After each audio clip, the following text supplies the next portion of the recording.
మా ఊళ్ళో పెండ్యాల రామన్న అని రెడ్డి, కానీ ఆయన మంచి మనిషి, పెండ్యాల రామిరెడ్డి. ఆయన తనకు కొడుకు పుడితే మా ఊర్లో మొదటిసారి వినాయకుడిని పెట్టాడు. ఇప్పుడు ఆ వినాయకుడు పెరిగి పెద్దదైపోయి చాలా పెద్దదైపోయింది.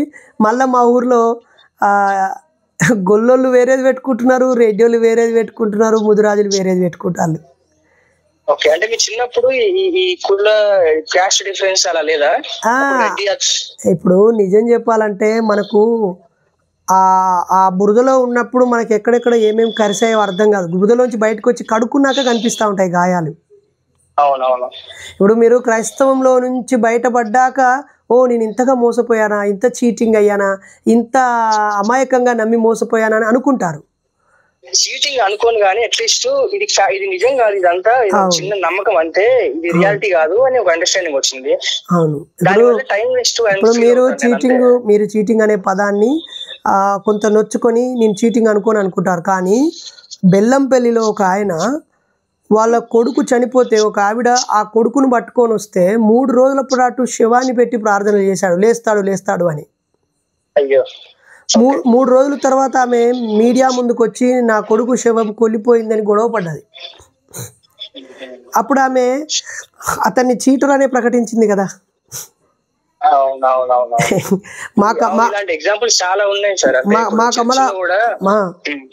ప్రేయర్ చేస్తారు, నాకు నిజంగా అర్థం కాదు. అదే ఆయిల్ తీసుకొచ్చి అక్కడ నుంచి జెరూసలేం నుంచి మాకు చాలా మంది ఇస్తారు ఆయిల్, ఆ మట్టి అది పెట్టుకుంటే ఇలా క్రాస్ ఇస్తే జ్వరం తగ్గిద్దని చెప్పి. అది ఎలా పనిచేసేది అసలు? నిజంగా దానికి అంత పవర్స్ ఉంటాయా? నాకు కూడా రాశారు, నేను కూడా ఇంకా ఏం చెప్పలేక సరే అనేవాళ్ళు, వాళ్ళ అప్ చేయడం ఇష్టం లేక. దాని వల్ల ఏమైనా అయిద్దా లేదా కూడా నాకు తెలియదు, నాకైతే ఏం అయ్యేది కాదు. ఇప్పుడు కొంతమంది చైతన్యవంతులైన పాస్టర్లు దేవుడి భక్తి దగ్గర ఆపేయండి, ఈ ప్రేయర్ ఆయిర్లు, పరిశుద్ధ ప్రార్థనలు, కూడికలు, ఈ కొబ్బరి నూనెలు రాసుకోవడాలు, ఖర్చీపులు అమ్ముకోవడాలు ఇవంతా నీచము, అసలు ప్రార్థనలకు రోగాలు నయం కావు, మీరు దేవుని నమ్ముకోండి అని కొంత మాడిఫై చేస్తున్నారు ఇప్పుడు. ఈవెన్ హిందూ మతంలో పూజారులు కూడా కొంతమంది చాగంటి గారు కానీ లేకపోతే ఇంకా రకరకాల పండితులు కూడా ఏం చెప్తున్నారంటే అసలు ఈ దుర్గామాత ఎక్కడిది, దుర్గామాతను మీరు నీళ్ళలో పడేసుడు ఎక్కడిది, మీరు తల్లిని నీళ్ళలో పడేసే వ్యక్తులు అయ్యారా, ఈ పనికిమాలిన పనులు ఎందుకు చేస్తున్నారని ఇప్పుడు ఆ మత ప్రవచనకారులే చెప్తున్నారు. ఈరోజు కొంతమంది హిందూ భక్తులు కూడా నువ్వు అయ్యప్ప మాలేసుకుంటే క్లాసు రూమ్ బయట వేసుకోవాలి, క్లాస్ రూమ్లో నువ్వు స్టూడెంట్వి అని చెప్తున్నారు. అలాగే కొంతమంది మాలలు వేసుకున్న వాళ్ళు లేదా మతం పేరుతో పిచ్చి పనులు చేసే వాళ్ళని కూడా మతం వాళ్ళే తిడుతున్నారు. ఇప్పుడు స్టార్ట్ అయింది అది. ఇప్పుడు ఈ సోషల్ మీడియా వల్ల ఆ చెత్త అంతా బయటికి రావడం వల్ల సంస్కరణ మొదలైంది. ఆ గుడి దగ్గరకు వెళ్తే పీస్ ఆఫ్ మైండ్ వస్తుందంటే అభినందించుదాం. కానీ ఈరోజు ఎంత సౌండ్ పొల్యూషన్ పెట్టుకుంటున్నారో, అది చర్చే కానీ గుడే కానీ మసీదే కానీ. అసలు ఆ పక్కనున్న భక్తులు డీసెంట్గా బిహేవ్ చేస్తున్నారా? నేను చర్చికి వెళ్ళి చూశాను, కేవ్ అను ఏడుస్తూ అరుస్తూ దేవుడితో తన బాధంతా చెప్పుకుంటూ ఉంటే ఆ పక్కన పీస్ ఆఫ్ మైండ్ కోసం వచ్చినోడు పీస్ ఆఫ్ మైండ్ ఉంటుందా? ఇంకోవైపు గంటలు కొడుతూ వాయిద్యాలు వాయిస్తూ గట్టిగా దేవుడికి వినబడేలాగా అరుస్తూ ఉంటే, పేద లౌడ్ స్పీకర్లు పెడుతూ ఉంటే అక్కడెక్కడ పీస్ ఆఫ్ మైండ్ దొరికిద్ది? అదే నేనంటే ఇప్పుడు ఇది not only in Christianity, Hinduism లో కూడా కొన్ని వందల సంవత్సరాల నుంచి అదే భగవద్గీత, రామాయణం అయితే చదువుతూ ఉంటారు. ఈ క్రిస్టియానిటీలో కూడా ఈ బైబుల్ చదువుతూ ఉంటారు. ఈ బైబుల్ గట్టిగా చదివితే ఒక 1 రోజుల్లో నేను చదవగలుగుతాను. ఆ బైబుల్ ని కొన్ని వేల సంవత్సరాలు, కొన్ని వందల సంవత్సరాల నుంచి దాంట్లో ఉండే మాటలే మనకి ఎగ్జాంపుల్స్ లాగా చెప్పి ఇలా ఉండాలి అలా ఉండాలి అని అంటారు. ఆ మాత్రం తెలియదు, అవి వినడానికి చర్చకు వస్తున్నారు. సరే అవి విన్నారు, మళ్ళీ ఇదే వాక్యము ఇదే ఇయర్ లో 10 సార్లు రిపీట్ అయింది, మళ్ళీ దాన్ని అదే ఇంట్రెస్టింగ్ కూర్చొని వింటారు. అది వాళ్ళకి తెలీదా, మర్చిపోయారా? చెప్పేది ఎన్నిసార్లు ఆ బైబుల్ ని కొన్ని వందల సంవత్సరాల నుంచి ప్రతి రోజు, ప్రతి వారం, ప్రతి సండే చదువుతూనే ఉంటారు. కొత్త ఏమో రావు దాంట్లో. మేము చిన్నప్పటి నుంచి అలాంటి బైబుల్ లాంటి కొన్ని వందల బుక్కులు చదివాము. అంటే వేరే బుక్స్, బైబుల్ సంబంధించినవి కాదు, అకాడమిక్ బుక్స్. మాది ప్రిపరేషన్ కి ఇంకా పెద్ద బుక్స్ చదివాము మేము. అవి వారం రోజులు ఆగిపోతున్న రోజులు కూడా ఉన్నాయి. పెద్ద బుక్స్ 800 pages 1000 pages బుక్స్. ఈ బైబుల్లో ఈ రామాయణంలో ఈ రోజు చెప్తా ఉంటారు, మనుషులు తెలియదు అవన్నీ. ఇప్పుడు మంచి మనసుతో ఉంటే మంచి జరుగుతుంది, అందరికి మంచి చేయాలి, అది బైబుల్ చూస్తేనే చెప్పాలి. కామన్ సెన్స్ కదా, ఎవరైనా మనిషి అన్నవాడు కామన్ సెన్స్ యూజ్ చేసి ఎవరిని ద్రోహం చేయకుండా, ఎవరికి అపాయం చేయకుండా ఉంటే వాడికి కొంచెం పీస్ ఆఫ్ మైండ్ ఉంటుంది. చర్చ్ లో చెప్తేనే వాడి కరెక్ట్, మనకు సొంతంగా తెలియదు, అది మనకు తెలియని ఏమని చెప్తే వెళ్ళొచ్చు, అవే రిపీట్ అవుతా ఉంటాయి. అది నాకు బోరింగ్ అనిపించింది చర్చ్ లో చాలా. అవును, వాళ్ళు వాళ్ళ మైండ్కి ఎప్పుడైతే రిలీజియన్ని కనెక్ట్ చేసి పీస్ కోసం రిలీజియన్ కనెక్ట్ చేసిరో ఈ సమాజంలో పీస్ కరువు అయిపోయింది. అదొకటను. ఇంకొకటి వీళ్ళు భయం పెడుతున్నారు. మెయిన్ థింగ్ చర్చ్ లో ఎప్పుడైనా గానీ దేవుడు మిమ్మల్ని అబ్జర్వ్ చేస్తా ఉంటాడు, మీరు మంచి చేస్తే ఇలా ఉంటుంది, చర్చికి రావాలి, సైతం మిమ్మల్ని పట్టుకుంటుంది అని. ఎప్పుడంటే ఇప్పుడు మా పేరెంట్స్ కొంచెం అంత వెల్ ఎడ్యుకేటెడ్ కాదు, వాళ్ళకి ఏంటంటే ఫ్యాక్ట్స్ తెలుసుకోవడానికి ట్రై చేయాలి, ఏది నిజం ఏది అనేది, నిజమే అని చెప్పి ఒక బ్లైండ్ దాంట్లో ఉంటారు అంతే. ఇంకొంచెం ముందుకెళ్ళి ఆలోచిద్దాం, బయటకు వచ్చి రింగ్ లో నుంచి అని ఆలోచిస్తే బాగుంటుంది వాళ్ళు. నేను వాళ్ళకి చాలా సార్లు చెప్పి చూసాను, అంటే మాకు తెలిసిలే నీళ్ళు చూసుకున్నట్టుగా మాట్లాడతారు, ఇంకా నేను వాళ్ళకి అడ్డే తెలుసుకోలేదు. ఓకే, ఫర్ లాస్ట్ క్వశ్చన్, మీ మ్యారేజ్కి సంబంధించి మీ ప్లాన్ ఏంటి? మంచి ఆర్థోడాక్స్ క్రిస్టియన్ అమ్మాయి కావాలా, లేక ఏ భక్తురాలైనా పర్వాలేదా, లేక నీలాగా లైట్ మైండెడ్ ఉన్న అమ్మాయి కావాలా? What is your plan about your braid? Definite గా ఫుల్ గా దేవుడిని నమ్మేది, ఇట్లా రోజు ఎంత స్ట్రిక్ట్ గా ఉండే వాళ్ళు నాకొద్దు. నాలాగే లైట్ మైండెడ్ ఉంటే పర్లేదు, ఎందుకంటే నేను అబ్బాయిని, నాకే అంత ఫ్రీడమ్ లేదు ఒక ఈ సొసైటీలో ఏది చెప్పుకోవడానికి కానీ మాట్లాడడానికి కానీ. నాలాంటి అమ్మాయి ఉన్నా గానీ నాలాగా ఉండలేదు, బతకలేదు, ఉండని ఎవరు ఇంట్లో వాళ్ళ ఫ్యామిలీలో అలా. ఓకే, కాబట్టి ఆ అమ్మాయి కొంచెం లైట్ మైండెడ్ గానే ఉండాలి, మరి నాలాగా ఉండరు మోస్ట్లీ అమ్మాయిలు ఎవరు, ఉంటే మంచిది. ఇంకా నాకు మన సంఘంలో హండ్రెడ్స్ ఆఫ్ ఉమెన్స్ ఎథిస్టులు, రేషనలిస్టులు, హ్యూమనిస్టులు, నాన్ రిలీజియన్ పర్సన్స్ కోకొల్లలుగా ఉన్నారు. ఓకే, మంచిది, అలాంటి అమ్మాయి వస్తే మంచిదే. ఇంకా నాకు కొంచెం మెచ్యూర్ మైండ్ తో ఉంటారు, మాట్లాడుకోవడానికి చాలా విషయాలు ఉంటాయి. దేవుడి గురించి, ఈ దయ్యాల గురించి పక్కకు పెట్టేస్తే మాకు చాలా టైం ఉంటుంది ఇంకా మాట్లాడుకోవడానికి.